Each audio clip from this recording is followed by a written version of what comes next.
Okay, so first go to new project, then you have to import your file or video. Now select the clip that you want to edit.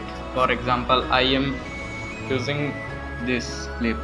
Now select the ratio, so I am choosing this ratio 3:4. Now go to video effects, add shake. Now at the last point set a keyframe. At the first also set a keyframe.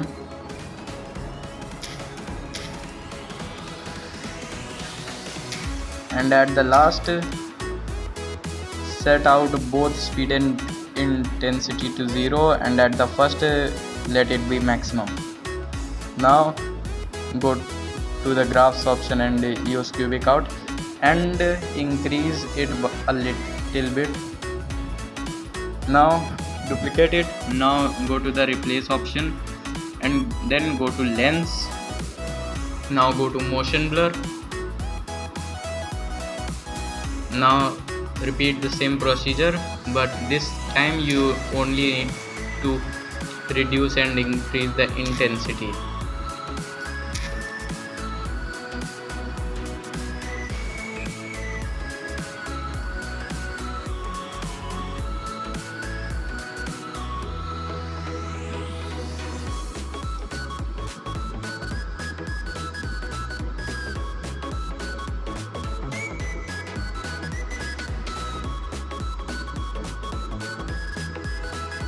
Okay, now you have to add a zoom.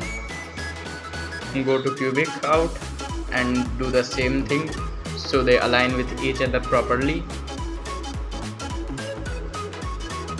Now you have to choose any shake that you want. Since I want a horizontal shake, I will use the swing right option. So this is how that looks. And thank you for watching. Please like, subscribe and comment.